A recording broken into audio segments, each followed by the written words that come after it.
नमस्कार. डेली निर्मोना ब्लॉग्समध्ये आपलं सर्वांचं मनापासून स्वागत आहे. म्हणजे आज आपण बनवत आहोत हिरव्या मिरचीचा ठेचा म्हणजेच खुडा.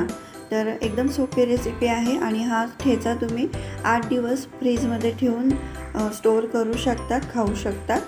तर चला मग आपण रेसिपीला सुरुवात करूयात. इथे मी 10 ते 12 हिरव्या मिरच्या घेतलेल्या आहेत. या कमी तिखट आहेत, तुम्ही जास्त तिखट मिरच्यासुद्धा वापरू शकतात. आणि 10 ते 12 आपण लसूण पाकळ्या घेतल्यात, त्या आपण मिक्सरमध्ये फिरवून घ्यायच्यात. त्यानंतर मी इथे 3 टेबलस्पून शेंगदाणे घेतलेत, ते खरपूस भाजून घ्यायचे आहेत. आता बघा छान भाजून झालेत आणि थंड करून घ्यायचे आहेत ते. आणि खलबत्त्यामध्ये जाडसर कुटून घ्यायचे आहेत. मिक्सरमध्ये तुम्ही पल्स मोडवरती करू शकतात.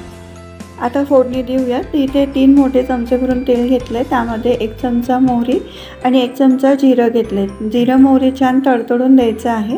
त्यामध्ये आपण जे मिक्सरमध्ये बारीक केलेलं होतं वाटण, हिरवी मिरची आणि लसूणचं, ते यामध्ये टाकायचं आहे आणि छान परतवायचं आहे. गॅसची फ्लेम मंद ठेवायची आहे, म्हणजे मिरची जळत नाही आणि लसूण पण जळत नाही.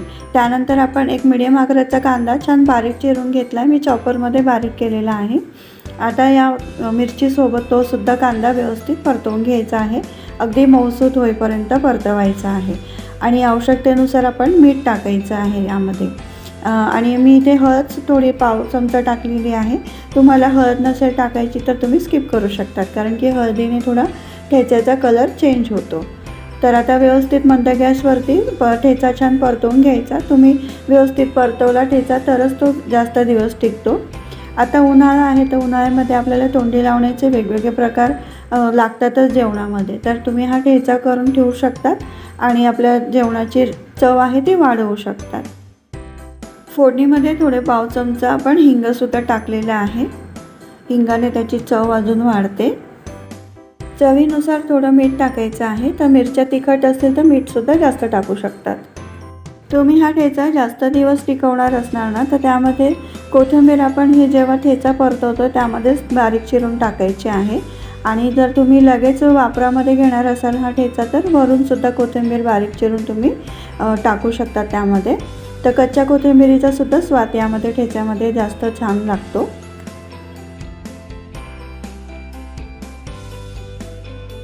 मिरची आणि कांदा छान परतवून झालेला आहे. आता त्यामध्ये आपण जे शेंगदाण्याची भरड केली होती, जाडसर कुटलेला होता शेंगदाण्याचा कूट, तो यामध्ये टाकायचा आहे आणि तो सुद्धा छान तेलावरती फ्राय करून घ्यायचा आहे.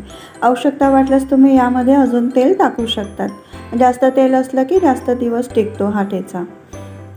तर आता शेंगदाण्याचा कूटही छान परतवून घ्यायचा आहे.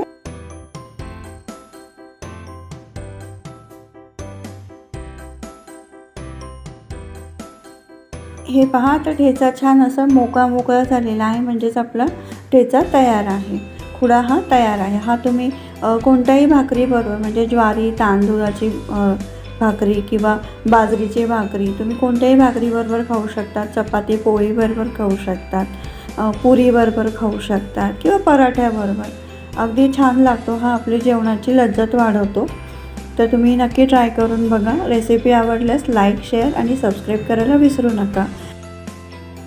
चॅनलवरती जर नवीन असणार तर बेल आयकॉन प्रेस करा, म्हणजे तुम्हाला सर्व व्हिडिओ या चॅनलवरचे त्याचे तुम्हाला अपडेट्स मिळत राहतील. तर चला आपण आता भेटूयात पुढच्या व्हिडिओमध्ये. व्हिडिओ पाहिल्याबद्दल खूप खूप धन्यवाद.